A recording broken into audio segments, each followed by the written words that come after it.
More than 30 people in India declined to take part in this series because of fears about their safety. The India government declined to comment on the allegations made in this film.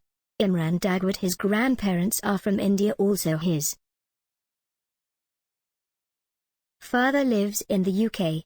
He went to India at 18 with his two uncles Shakil and Saeed Dagwood and neighbour Muhammad Aswat. Gujarat state, February 2002. After going to the Taj Mahal they started entering the state, the driver said, "We are home." However, they hit a roadblock of people doing Hindu chants. The owner of the car was a Muslim. Once they were through he was surrounded with weapons. Suddenly they were out of the car running for their lives. The first person that the mob attacked was the driver. Next was Aswat. A person had a knife and he wanted them to pull their pants down to check if they have been circumcised. They are stabbed and then a police vehicle pulls up. As he gets in he remembers Aswat was unconscious. This was before he blacked out. Imran doesn't know what happened to his uncles. No justice has been done. Go to the day before. 57 people have died after a train carrying Hindu activists was set alight by a group of Muslims. The train had thousands of Hindus. This was one of the worst acts of religious hatred India's ever seen. 8:27 Jill says Gujarat people were saying there had been a group of people inside. They were Hindu pilgrims including women and children. 8:32 Somebody had either locked them in or kept them inside, poured petrol in and set fire to them. Swapan says it was horrific. The perception all over India was that these Hindu pilgrims has been targeted by the Muslim community. Jill says this caused war between Hindu and Muslim community. Chief Minister of Gujarat was Narendra Modi. Seen as a visionary, a man who got things done and somebody who was pro-Hindu. Nilanjan got a call from a diplomat from the Western nations. He knew it would escalate. Jill said going through Ahmedabad was seeing places on fire and lots of smoke. After that, police were trying to stop the looting. The order let it happen because of their anger. Did Mr. Modi do enough to stop the violence? Okay, that's what he has to answer for.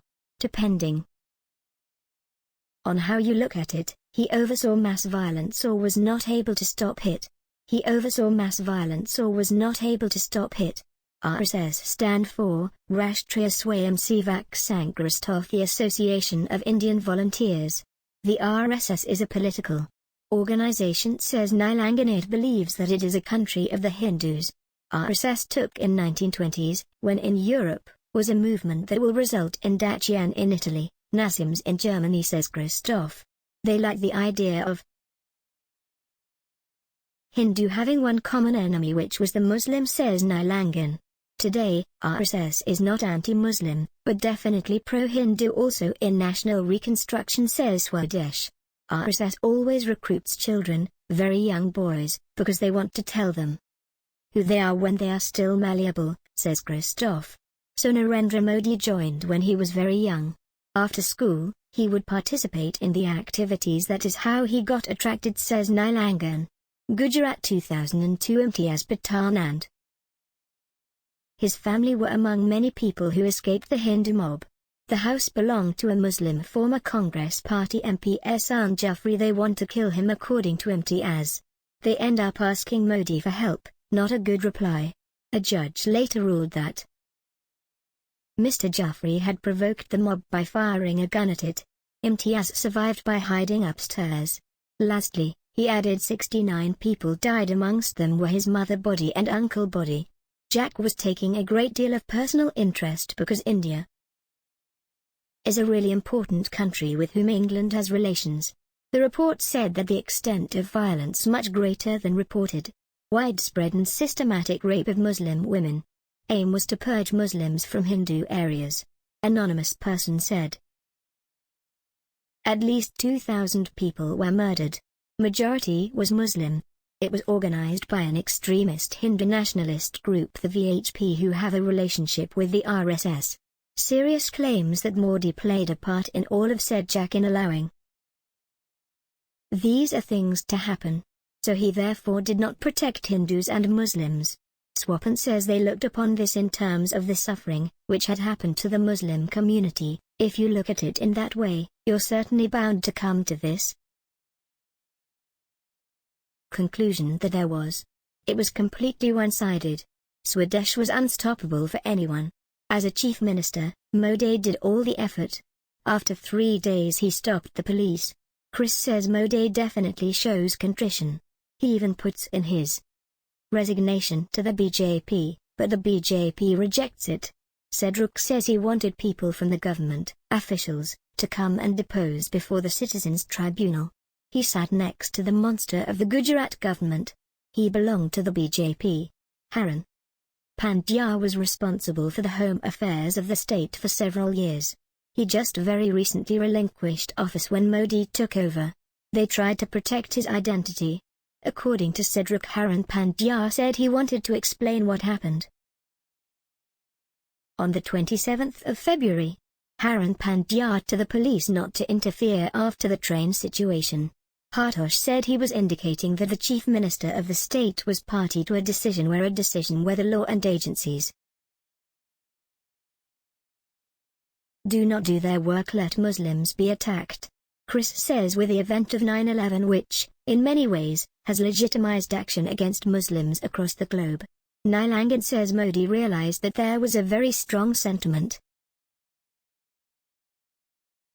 of Hindu victimhood and he decided to harness that electorally. The violence against Muslims became part of the messaging that Modi used in the election campaign, says Hartosh. Jill says Modi doesn't tend to be very media friendly. So for him to have one is big. Therefore, any criticism was he fought back in a harsh way. He won the election. The more they attacked, the stronger he was, says Hartosh. Cedric said a reporter told him that Haran Pandya was killed. Hartosh says he's found dead in a car under very suspicious circumstances. The entry point of the wound is at the groin. There is no blood lying there where there should have been blood. There is no way from that position he was in that he could have been killed in the car. Evidence suggests he was killed elsewhere. Christopher says there was no serious investigation. Also, Subramanian thought it was suspicious and he knew him very well. However, another person said he was killed by a terrorist. The investigation was probably done, says Swapan. Yorkshire, August 2003. Yusuf says there were some serious doubts arising of what the Indian police were doing, because on one hand they were saying that they were doing everything but they were receiving no result. Imran had no confidence in the Indian police. Yusuf said the police did not do basic investigations. They found bone fragments and bits of teeth were side and Shakil's. Imran wanted to prosecute Modi in a UK court. Although the offence took place in India, it could be prosecuted in this country. The judge said he needs witness statements. The evidence that we would need to prosecute it would have been somebody somewhere along the chain of command. Former British diplomat would like to have seen much stronger action. In 2007, a reporter went undercover in Gujarat to investigate what had happened during the violence. Posing as a Hindu extremist, he secretly filmed baby Bairangi boasting about the role he played in the killings of around 100 people. Also said Modi helped him with bail. Gujarat 2011. Modi was going for national state. The ghost of the past did not leave him alone. For the first time in the history of independent India, a sitting Modi questioned on the role of mass murder post-Godhra. When he started reporting before the sit inquiry, further stated that the control room contacted him, saying that an unofficial meeting had been called at the chief minister's residence and that his presence was required. Sayakashi he said that Narendra Modi ended up saying that the emotions were running very high in the Hindus and it was imperative that the Hindus be allowed to vent their anger. However, there was not enough and he was able to run for president. The former Gujarat police officer Sanjeev Bhatt has been sentenced to life in prison. He was jailed in 2019 over a death in custody case dating back 30 years.